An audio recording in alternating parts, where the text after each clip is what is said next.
اب اس کی پرورش دیانت داری سے کرنا آپ کا کام ہے. اگر آپ سے ذرا سی کوتاہی بھی سرزد ہو گئی تو پھر یہ یاد رکھیے گا کہ اللہ کی بارگاہ میں روز قیامت جواب دہ ہوں گی. میں نے بسم اللہ کہہ کر بچی کو سینے سے لگا لیا.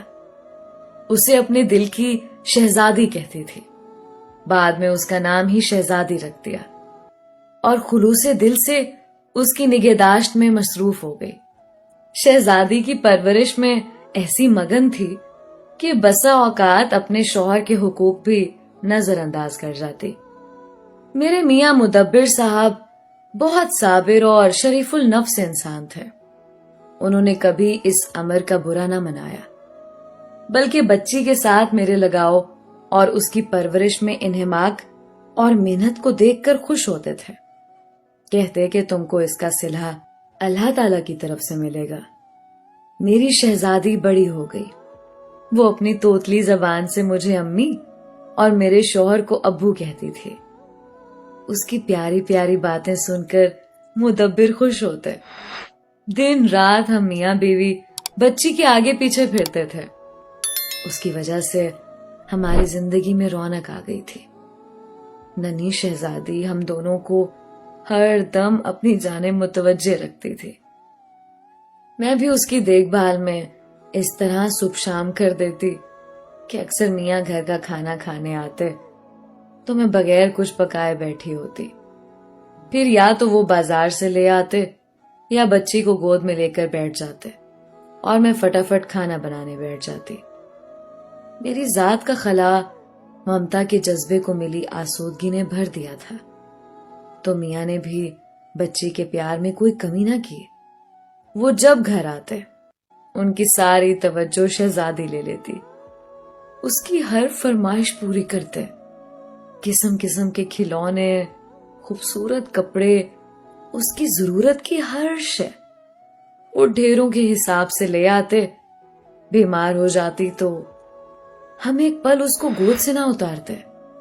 وہ تو ہماری آنکھ کا تارا تھی. میں تو ایک پل بھی اس کے بنا نہیں رہ سکتی تھی. خدا کی قدرت، جب سے شہزادی اس گھر میں آئی تھی روپے پیسے کی طرف سے بہت آسودگی ہو گئی تھی. بیٹی تو خدا نے دی تھی، مگر بیٹے کی آرزو دل میں باقی تھی. اللہ سے اکثر تنہائی میں کہتی کہ تو نے آنکھوں کا نور دے دیا مگر بڑھاپے کا سہارا نہیں دیا. ہمارا ایک بیٹا ہوتا تو پھر زندگی میں کسی شے کی کمی نہ تھی. میں نے محسوس کیا تھا کہ یہی خلش مدبر کے دل میں بھی تھی. ایک دو بار حسرت سے ان کے منہ سے بھی نکل گئی کہ میرا رب بیٹا دے دیتا تو اس کے خزانے میں کیا کمی تھی. تاہم صبر کے سوا چارہ کیا تھا. یہ اپریل کا مہینہ تھا. بیساکھی کا میلہ تو ہر سال لگتا تھا، لیکن اس سال یہ اور طرح کا لگا. میرے میاں نے کہا تم اجازت دو تو میں شہزادی کو اپنے ساتھ میلہ دکھانے لے جاؤں. بچی نے سنا تو مچل گئی کہ میلہ دیکھنا ہے. میرا جی ڈرتا تھا. سوچا منع کروں گی تو میرے شوہر کا دل برا ہو جائے گا.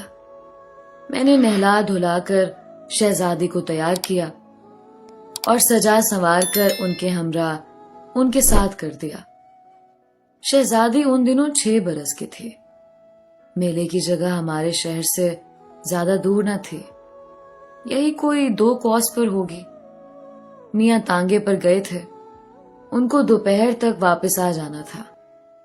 تانگے پر بیٹھنے کا ہماری شہزادی کو بڑا شوق تھا.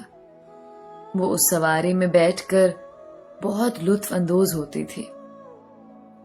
یہ صبح کے گئے اور دوپہر تک واپس آنا تھا. اس کے بعد گرمی ہو جاتی تھی، جبکہ اکثر لوگ سپہر کے بعد جاتے تھے اور شام تک میلے کا لطف اٹھاتے. میلہ مغرب سے پہلے بند ہو جاتا تھا. ان کو دوپہر سے شام ہو گئی اور وہ نہیں آئے.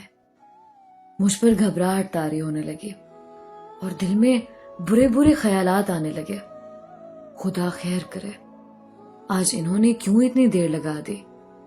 شام کو مدبر آئے تو حیران و پریشان تھے.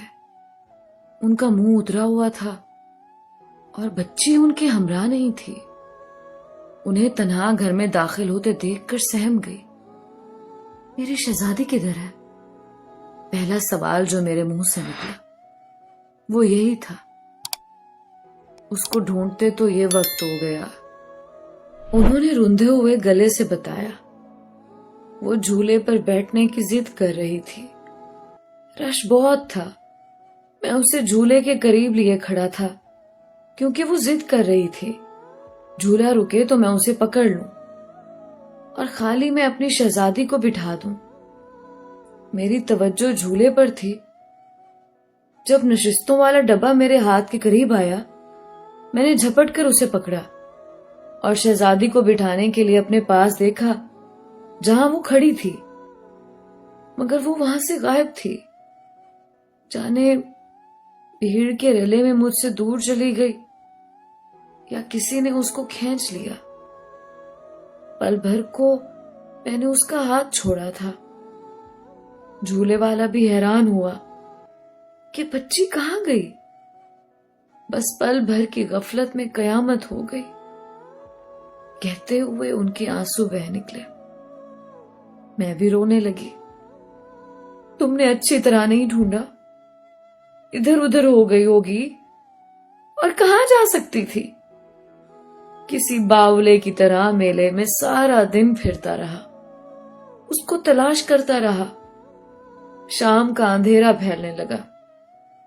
جھولے والوں نے جھولے بند کر دیے.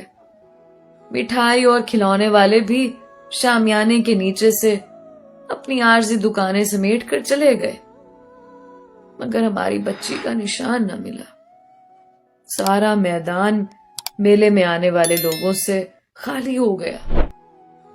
گراؤنڈ سے سیدھا تھانے گیا.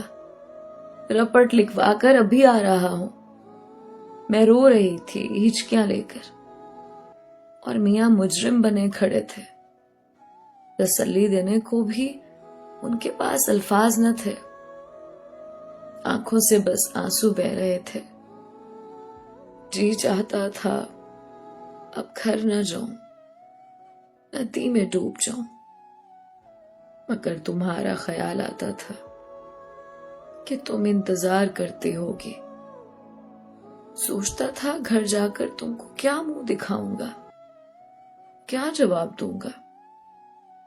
ہم نے شہزادی کو بہت ڈھونڈا، مگر اس کو نہ ملنا تھا اور نہ وہ ملی.